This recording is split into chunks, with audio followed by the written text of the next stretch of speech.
I've come to learn that there are certain feelings that come along with purchasing a new house. These feelings can include extreme happiness, giddiness, and excitement as the new homeowner starts to think of all the things that can be done with the home. Perhaps they will think about raising a family, or thinking about the prospect of being able to have more people over to host parties, or even just enjoying the luxurious space that they can now call home. They might even feel a bit of pride, as becoming a homeowner is admittedly an accomplishment and a milestone that people yearn to achieve. As a freshman in college, and looking at the house in front of me, I thought none of these things. I cannot exactly think of a word to describe the feeling that looking at the house gave me, except perhaps disorienting. It looked fairly similar to those around it. Small, modest, maybe a bit run down. However, it wasn't any of these things that made me feel disoriented. No, it was the fact that the house seemed to have a personality. It had qualities that I couldn't quite explain. Nevertheless, a house was a house, and it was all I could afford. It had actually been my grandfather's, which he left to me when he passed away a few years back.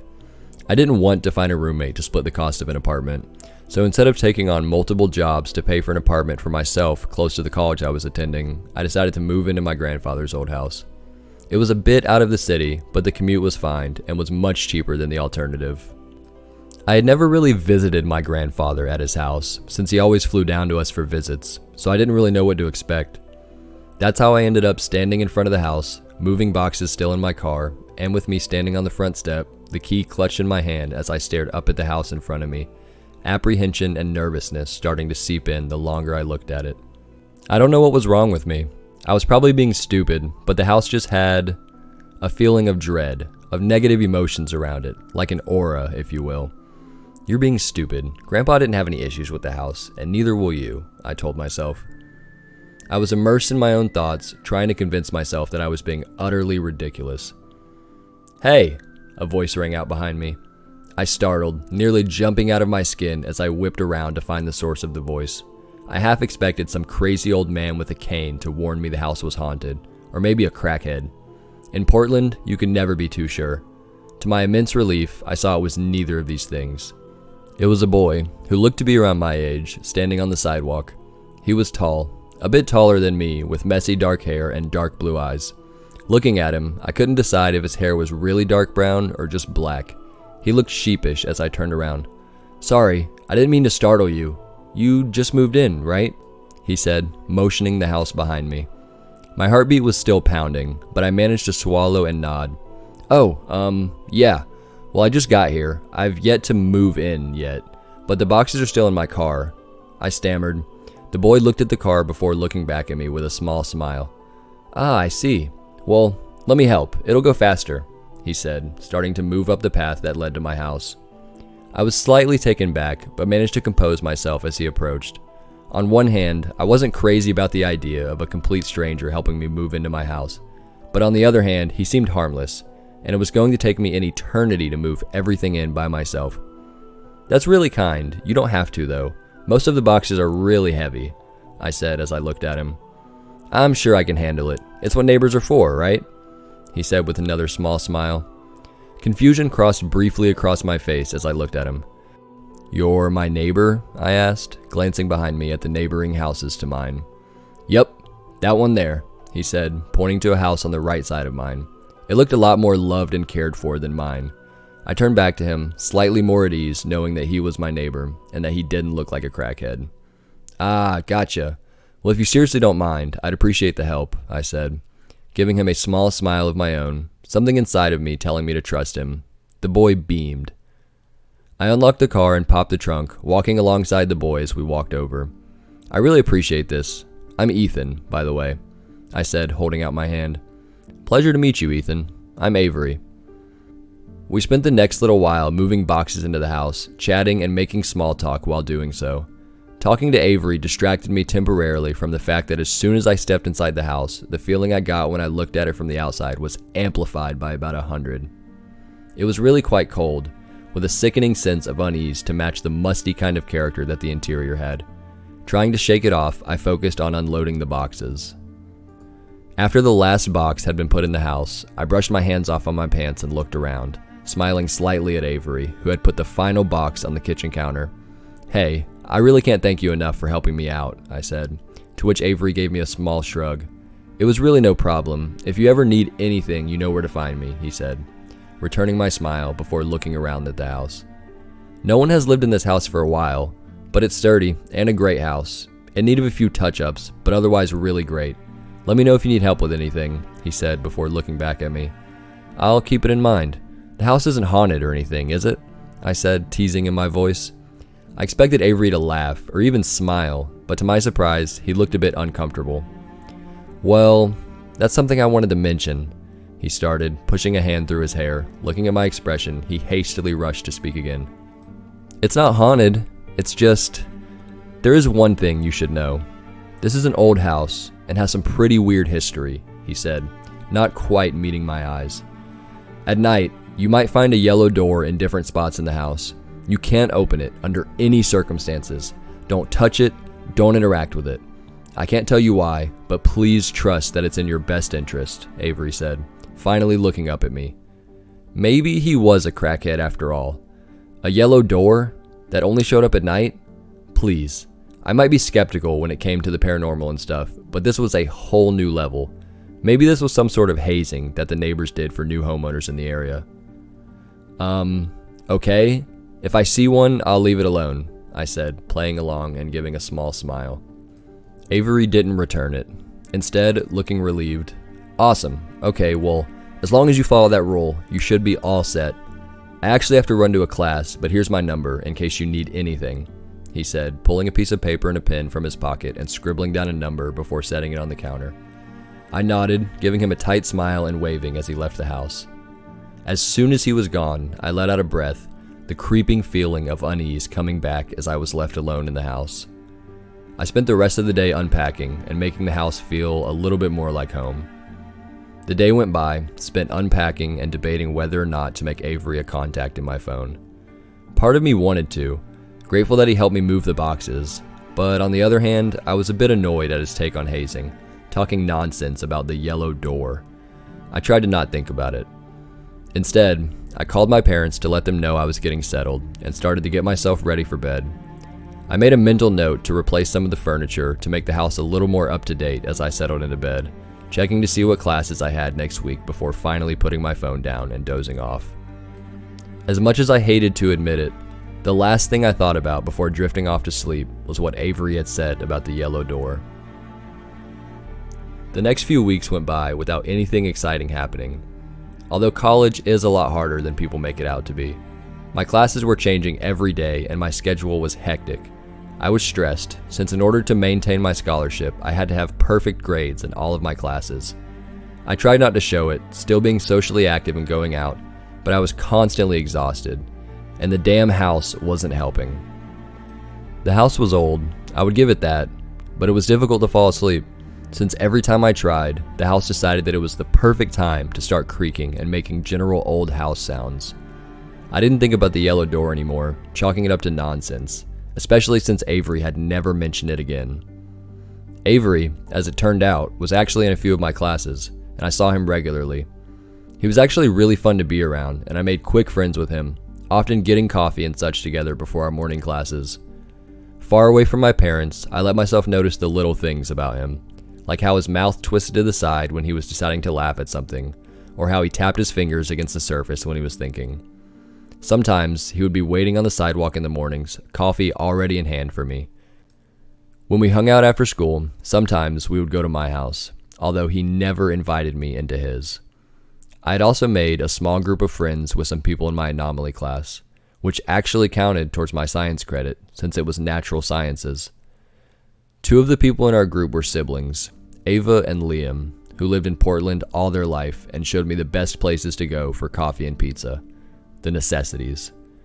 There was also Lucas, who was kind of loud and thought of himself as a great physical comedian, which really only involved making loud, absurd comments and flicking rubber bands at people. Despite this, however, he was fun to be around. With being around Avery and my new group of friends, life actually was more tolerable. And though my workload hadn't decreased, I wasn't as stressed all the time. Unfortunately, this didn't last long. It was a Friday, and after weeks of bugging me, Lucas finally convinced me to throw a party at my house. I had never really thrown one before, but Lucas helped, and by the time we were finished, it wasn't half bad. Lucas got the alcohol since he had a fake ID, and once he brought it all into my house, I realized that I had never asked how many people were going to show up. "This is a ton of booze. How many people did you invite?" I asked him, to which he shrugged nonchalantly. "Don't know. A bit, but most of them probably won't show up," he said, his words careless and sure. I was already jittery and nervous about this entire prospect, already having second thoughts. What if the cops showed up? What if the neighbors filed a noise complaint? Would that go on my permanent record? However, when I expressed these thoughts to Lucas, he punched me in the arm and told me to loosen up and to live a little. God, this was a bad idea. Lucas went into the kitchen to start setting up some sort of station, and I pulled out my phone to call someone. It only rang twice before they picked up. "Ethan?" "Hey, Avery. Where are you right now?" I asked, leaning against a wall, trying to sound casual. "I'm going to my last class of the day. What do you need?" he replied, and I looked around the corner to make sure Lucas was still in the kitchen. "Oh, I don't need anything. I was just calling to ask you a question. I was going to text, but then I decided I would call, since that would be better, and so that brings us to now," I said, cutting myself off in the middle of my ramble. God, what was wrong with me? Gotcha. Well, what was the question?" Avery replied, and I could hear the smile in his voice. I tried clearing my throat. "Well, I'm sort of throwing a party tonight, and I was wondering if you wanted to come. It starts around 10, I said, leaning my head back against the wall. There was a short pause, which was enough time for me to start becoming embarrassed. "I mean, only if you want to. You don't have to. I started to stammer, but Avery's voice cut me off. "No, sorry. I was just thinking. I'd love to come. See you at 10? He finally said, his voice soft and smiling. In that moment, I was immensely glad he couldn't see the idiot smile that came across my face. 10, yes. I'll see you later, I replied, deciding to hang up while I was still ahead. A few hours later, people started to arrive. A lot of people. Eventually, I stopped opening the door and just left it unlocked for people to come in. I'd been to a few parties in high school, but nothing compared to this. I didn't really have the taste for alcohol, but Lucas had started following me around with red cups in his hand, telling me I need to live a little more. After a while of this, I finally grabbed one from his hand and drained it just to shut him up. Admittedly, this was a pretty bad idea, but it was also coming up on 11, and there was still no sign of Avery. I felt stupid and embarrassed, and not wanting to sort through my feelings right then, I decided to get another drink. More cups kept finding their way into my hands until my vision was starting to get blurry and the room developed a tilt. I had never done anything like this before, the entire night feeling like everything I was doing was an out-of-body experience. I had just put my hands on the counter in the kitchen, ignoring the sticky spills of alcohol and overturned cartons of mixers that I'd have to clean up later. I closed my eyes, trying to get the room to stop spinning, when I felt a hand on my arm. "Ethan?" a soft voice asked. I didn't need to turn around to know who it was. I turned anyway, being greeted by a tall, dark-haired figure with a sheepish expression. I glanced at the clock. 1:34 a.m. "Hey," I said, leaning against the counter and trying to get my vision to focus. "I'm so sorry I'm late. I got caught up with something that needed to be dealt with. I'm really sorry," he said quietly, putting his hands in his pockets. I looked at him for a moment before shaking my head and running a hand over my face. "No, it's no problem really. You just need to take care of whatever you needed to take care of," I said, slurring my last words. At this point, I didn't even care. Avery looked like he was about to say something, but a sudden wave of nausea washed over me, making my eyes widen and for my hand to grip the counter behind me. Avery didn't miss this. He took my arm, quickly leading me to the bathroom. Looking relieved to find it was empty, he got me in front of the wide basin sink just in time. He stayed with me for a while, pushing the longer strands of my hair away, keeping a hand on my back. Finally, when there was nothing left in me to throw up, I sank to the floor, leaning my head back against the tile wall next to Avery. I couldn't remember a time where I had felt worse.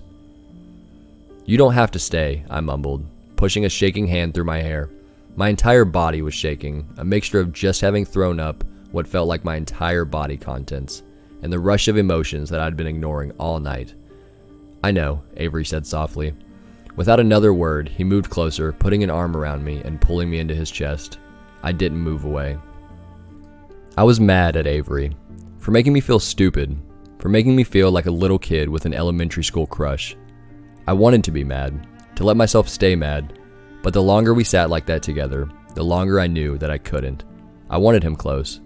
I wanted to keep feeling the comfort and protection that being around him made me feel. "Avery," I said, my voice cracking slightly. "Yeah?" he replied, matching the soft tone that I had. "Please don't go," I said softly. I didn't say anything else because I didn't need to. The way that his arm tightened around me, the way he moved closer so that we were flush against each other was the only answer I needed to know that he understood. We sat like that for a while, until the room stopped spinning and I finally started to feel more like myself, until I started to become more aware of my surroundings. Aware of Avery's arm around me, aware of the ticking clock above the door, aware of the kneading rush of exhaustion slowly creeping up on me. Sitting there against Avery, I let my eyes close. I let my body relax against his. I was tired of being the one who felt all these conflicting emotions, tired of being the one to prove himself to others. I was just tired in general. Eventually, I couldn't keep myself awake. 3:34 a.m. Ever since I was a little kid, I always remembered falling asleep, even on weird places like airplanes. As a noise startled me out of sleep, I realized that this was the first time that I hadn't. It took my brain a moment to register where I was. Sitting up, I realized that I was in my room, which meant that someone had taken me up there. Normally, I would have been freaking out, but I was oddly calm as my brain tried to walk through the most likely situation. I probably fell asleep on Avery downstairs, and he just brought me up here and made sure everyone had cleared out of the house. Sitting up, my mind still felt hazy, and I had the beginnings of a headache. But other than that, I was fine. I glanced at the clock. 3:34 a.m. It was then when I heard the breathing. I didn't have any pets, and it wasn't my breathing. Someone was in my room. My heart started to pick up speed as I sat up a little straighter and looked around, careful to not make any noise. There was a figure laying down beside my bed on the floor, a tall figure with dark hair. I let out a sigh of relief. It was just Avery. My mind worked for a second to think of why he was still here when it hit me.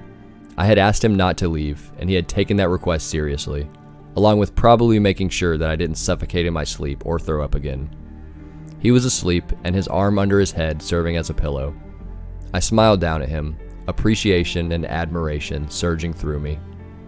I briefly wondered what woke me up, but that thought moved from my mind as I realized suddenly that I was really quite thirsty, my throat feeling rough and dry. I silently moved out of bed so as not to disturb Avery, still feeling slightly sick as I made my way out to the hallway. I had just turned around the corner to walk downstairs when a violent bang came from the other end of the hallway, making me jump and turn. My breath seemed to catch in my throat when my eyes landed on the source of the noise. It was a yellow door. My heart hammered in my chest as my eyes were glued to it. Maybe I'm still drunk. Maybe it's a hallucination, I told myself. My feet started to move me towards it without thinking. As I got closer, I could see that it had originally been a bright red door, but looked like someone had painted over it messily with a vibrant yellow paint. All of a sudden, the house felt very cold, very quiet, as if someone had sucked the life out of it. The stillness was disorienting. How could I have never seen this door? That was the only explanation. I must have missed it. I didn't hang around upstairs much. Maybe it was Avery's idea of a prank, a joke, catching me off guard when he had warned me about it when we first met. I was only a few feet away. I placed my hand on the doorknob. What would happen when I opened it? A jump scare? Probably. Just get the joke over with, I told myself. I twisted the doorknob and pushed the door open, bracing myself from some kind of practical scare. None came. Instead, on the other side of the door was a room. A nagging voice told me not to go in, but curiosity had already overpowered logic today. I stepped through. Looking around, I saw that I was back in my room.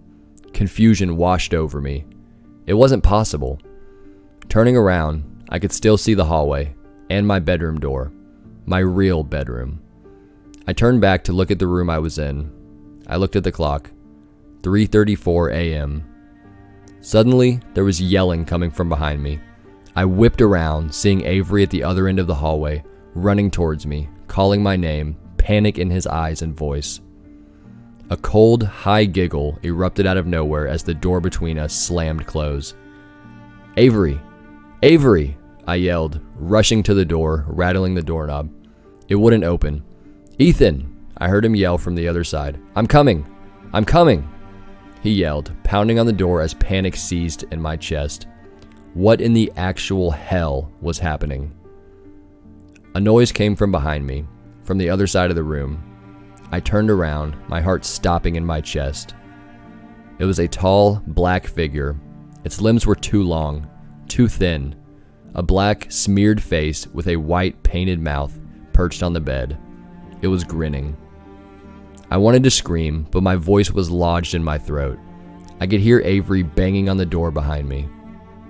Suddenly, a voice came out of the thing.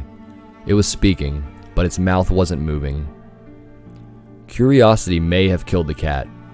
More likely the cat was just unlucky, or else curious to see what death was like, having no cause to go on licking paws or fathering litter on litter of kittens, predictably.